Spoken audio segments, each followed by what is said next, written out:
Hello दोस्तों, मैं doctor रश्मि त्रिपाठी आपका अपने चैनल लव फाइटर्स एकेडमी में स्वागत करती हूँ। जैसा कि हम अपने पिछले सेशन का जो वीडियो था उसमें हमने अपना चैप्टर 5 कंप्लीट कर दिया है, जो कि हमारा 107 से लेके 120 तक था।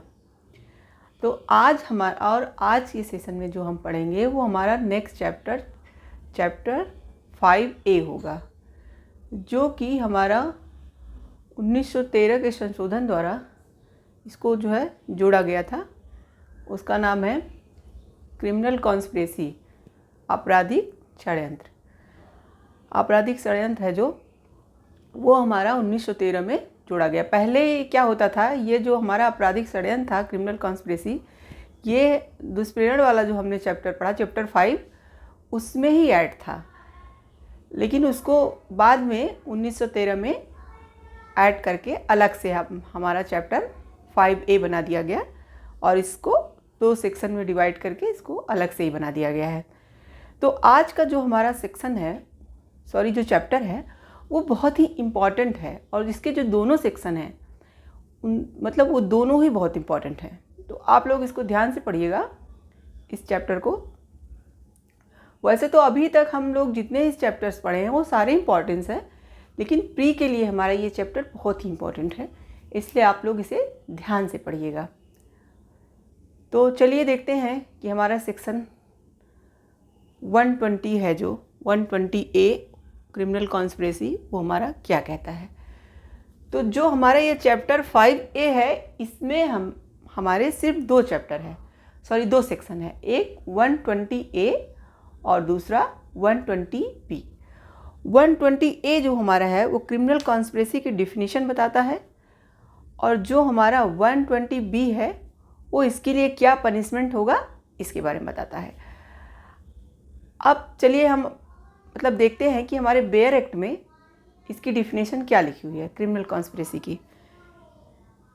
तो इसमें हमारा जो सेक्शन 120A है वो कहता है कि जबकि 2 या अधिक व्यक्ति कोई अवैध कार्य या कोई ऐसा कार्य जो अवैध नहीं है पर अवैध साधनों द्वारा करने या करवाने को सहमत होते हैं, तब ऐसी सहमति आपराधिक षड्यंत्र कहलाएगी। मतलब इनका कहने का मतलब ये है कि 2 या 2 से अधिक पर्सन मिलें आपस में और वो क्या करें, वो कोई अवैध कार्य करें, इलीगल वर्क के बारे में पिछले सेक्शन के वीडियो में हमने बताया हुआ है। अगर आपको ना पता हो तो आप उसे जाके देख लीजिएगा। तो वो 2 या 2 से अधिक पर्सन मिल करके कोई अवैध कार्य करते हैं या कोई लीगल कार्य करते हैं, लेकिन अवैध साधनों द्वारा करते हैं। जैसे कि मान लीजिए कि कोई इंसान आपको कहीं ले जा रहा हो, लेकिन क्या है, आपके ऊपर पिस्तौल ऐसे तान के आपको ले जा रहा हो, तो क्या होगा यहाँ पे, वो आपको अवैध साधनों का उपयोग करके ले जा रहा है ना। तो वही कह रहा है कि हमारा जो क्रिमिनल कॉन्स्पिरेसी होती है, आपराधिक षड्यंत्र हमारा, वो क्या करती है कि 2 या 2 से अधिक व्यक्ति होने चाहिए और अवैध कार्य करें, अथवा अगर कोई वैध कार्य कर रहे हैं तो अवैध साधनों द्वारा करें। अवैध साधनों द्वारा आपस में कोई कार्य करने के लिए क्या करते हैं, सहमति बनाते हैं। तो जो सहमति बनाते हैं तो उसी को हम क्या कहते हैं, आपराधिक षड्यंत्र। वही है हमारा क्रिमिनल कॉन्स्पिरेसी। इसके लिए हमें क्या होना चाहिए, तो इसके लिए जो हमारा इसेंशियल एलिमेंट है वो हमारा क्या होना चाहिए, पहले तो 2 या 2 से न्यूनतम 2 हों, उससे अधिक हो सकते हैं, लेकिन हमारा जो मिनिमम है वो 2 पर्सन हो। अधिकतम तो हो सकते हैं, चाहे जितने हो सकते हैं, इसने नहीं बताया, मिनिमम इन्होंने 2 बताया है। तो कोई 2 या 2 से अधिक पर्सन हो और क्या होना चाहिए, अवैध कार्य करें। अगर अवैध कार्य ना करें तो अवैध साधनों द्वारा कोई कार्य करने के लिए आपस में सहमत बनाएं, तो उसी को क्या कहेंगे, हमारा आपराधिक षड्यंत्र। जैसे कि एग्जाम्पल के द्वारा लेते हैं, जैसे कि मान लीजिए कि 6 व्यक्ति हैं, 6 व्यक्तियों ने क्या किया, जैसे मान लीजिए हमारे A, B, C, D, E और F ये हमारे 6 व्यक्ति हैं। इन लोगों ने क्या योजना बनाई? इन लोगों ने ये योजना बनाई, इन 6 व्यक्तियों ने, कि हम लोग आपस में मिलके बैंक में डकैती करेंगे। तो बैंक डकैती की इन्होंने योजना बनाई, और योजना बनाने के बाद इसमें क्या किया इन लोगों ने कि जो 4 लोग थे, A, B, C और D, ये चारों ने क्या किया कि ये चारों जाके बैंक में लूट उट करने लगे, और E और F थे जो हमारे, वो बस स्टैंड पे खड़े होके इनका इंतज़ार कर रहे थे कि ये लोग लूट के आए तब हम लोग, मतलब सब लोग भागें जल्दी। तो यही इन लोगों ने मतलब आपस में जब ये किया तो इन लोगों ने क्या किया, तो फिर ये लोग जाते हैं बैंक में लूट करते हैं।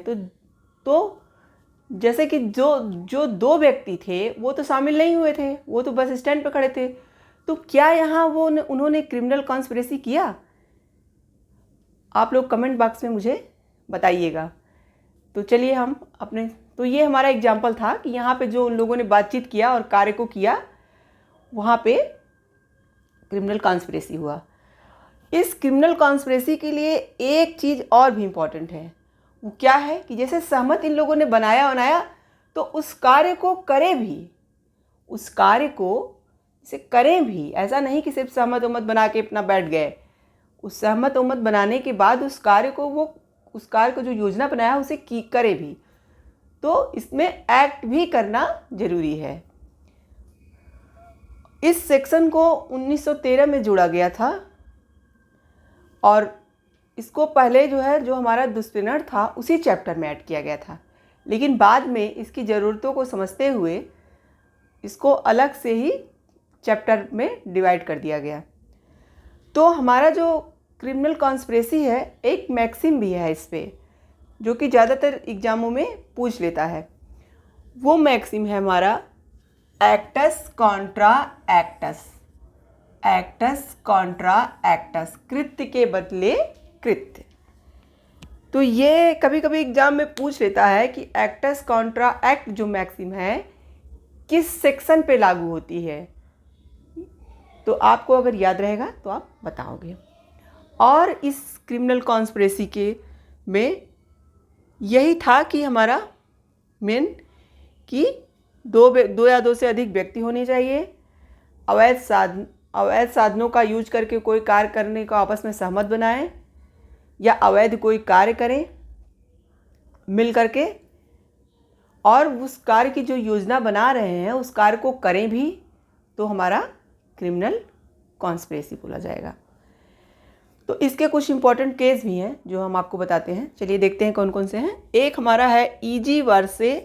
वर्सेस राज्य का केस है 1961 का।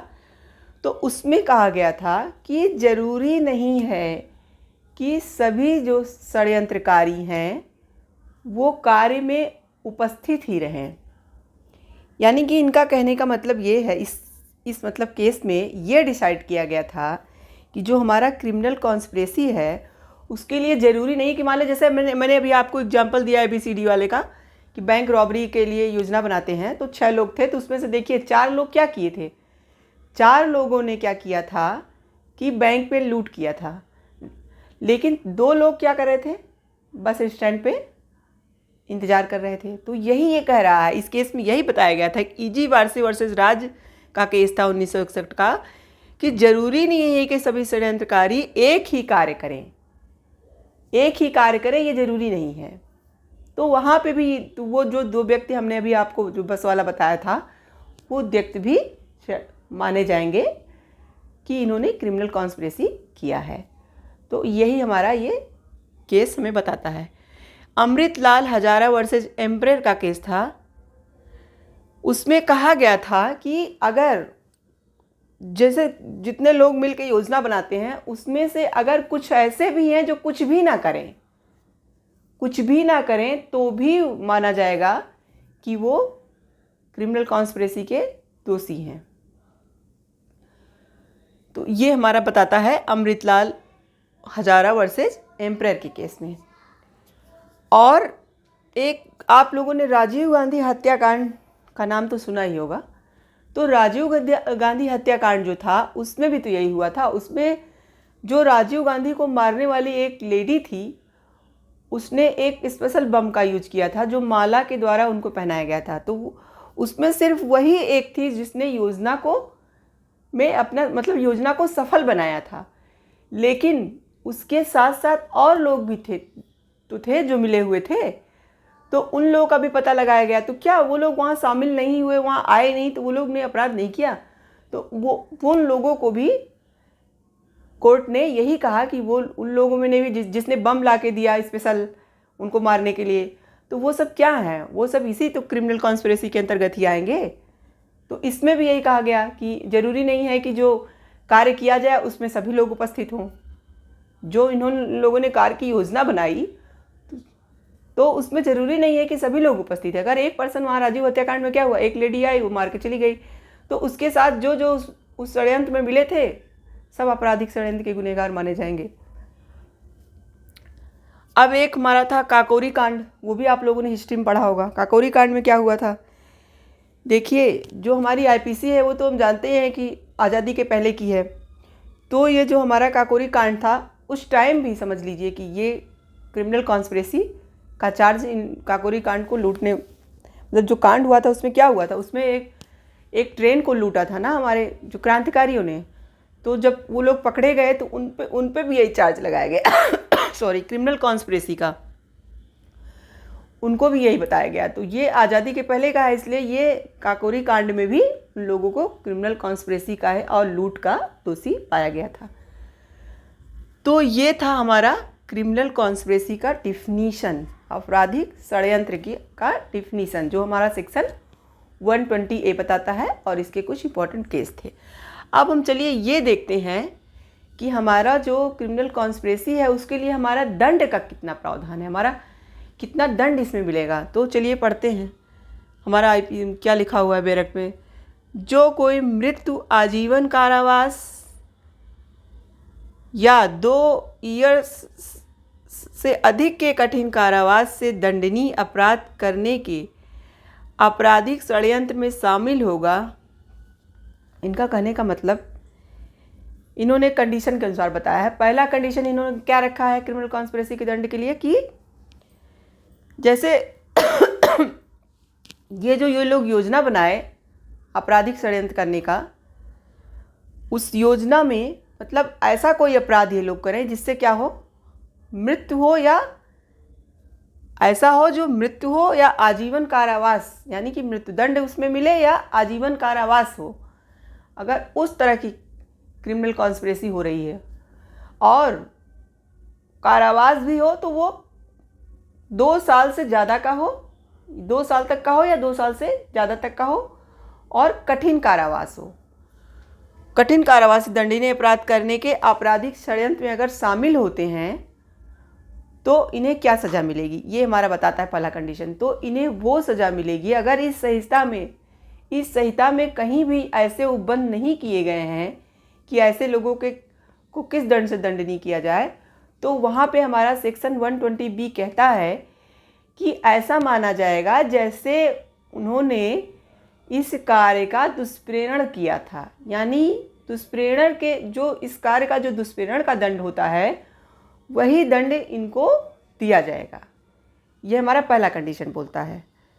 अब दूसरा कंडीशन क्या बोलता है, अगर उपरोक्त से भिन्न कोई अपराध कारित करते हैं, यानी उपरोक्त से भिन्न किसी प्रकार का अपराध ये आपराधिक षड्यंत्र द्वारा करते हैं, तो इन्हें तब क्या सज़ा मिलेगी, ये कंडीशन हमें ये बताता है। तो इसमें क्या होगा कि हमारा 6 मंथ, कम से कम 6 मंथ से अधिक नहीं होगा, 6 मंथ तक का कारावास मिलेगा, जो कि कठिन होगा या सादा होगा, 2 में से एक, वो तो जजमेंट पर निर्णय करेगा कि किस प्रकार का कार्य किया गया है, प्लस फाइन अथवा सिर्फ फाइन, यानी कि दोनों मतलब मिल सकता है, फाइन के साथ कारावास या सिर्फ फाइन मिल सकता है।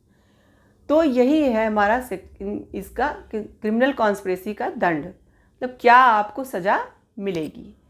तो क्या सज़ा के बारे में इन्होंने बताया इन्होंने ये बताया पहले कंडीशन में, अगर हम ऐसे षड्यंत्र में शामिल होते हों, आपराधिक षड्यंत्र में, जो कि मृत्यु या आजीवन कारावास अथवा 2 वर्ष से अधिक के कठिन कारावास का अपराध अगर होगा, तो अगर उस आपराधिक षड्यंत्र में हम शरीक होंगे तो वहाँ पे अगर इस संहिता में कहीं कोई उपबंध नहीं दिया गया है तो हम लोग जो दुष्प्रेरण के लिए जो दंड दिया जाता है, यानी ऐसा माना जाएगा कि इन्होंने ये काम दुष्प्रेरण की तरह किया, तो वहाँ पे जो दुष्प्रेरण का दंड हमें दिया गया है वो आप जाके हमारे चैप्टर 5 को अच्छे से पढ़िए, उसमें मैंने पूरा पढ़ाया हुआ है। तो क्या दंड के प्रावधान है दुष्प्रेरण के, वो सब बताया है मैंने, उसको आप देख लीजिएगा। तो वही दंड इनको मिलेगा। और सेकंड कंडीशन में कह रहा है कि अगर इस तरह का ना हो, यानी मृत्यु, आजीवन कारावास या कठिन 2 साल के कारावास से अधिक का कारावास का ना हो, उससे अलग टाइप का हो, तब वहाँ पे उन्हें क्या मिलेगा, तब वहाँ पे उन्हें कारावास मिलेगा, जो कि कठिन या सादा में से कोई एक होगा, जो कि 6 महीने से ज़्यादा नहीं होगा। और क्या होगा, प्लस फाइन लग सकती है या अकेले फाइन भी। तो ये था हमारा सेक्शन 120 का बी। तो आज हम लोगों ने इस जो चैप्टर 5A है हमारा क्रिमिनल कॉन्स्पिरेसी, इसके बारे में जाना, इसके दंड के बारे में जाना और क्या होता है ये जाना। तो आशा करते हैं कि आपको ये वीडियो समझ में आ गया होगा। अगर फिर भी ना समझ में आए तो आप हमें कमेंट बॉक्स में क्यूरी करके पूछ सकते हैं। और अगर आप मेरे चैनल पर नए हो तो उसे लाइक कीजिए, सब्सक्राइब कीजिए, बेल आइकन को दबाइए, जिससे मेरी जो भी वीडियो आए उसके का इन्फॉर्मेशन आपको मिल जाए। आज के लिए बस इतना ही। Thank you very much.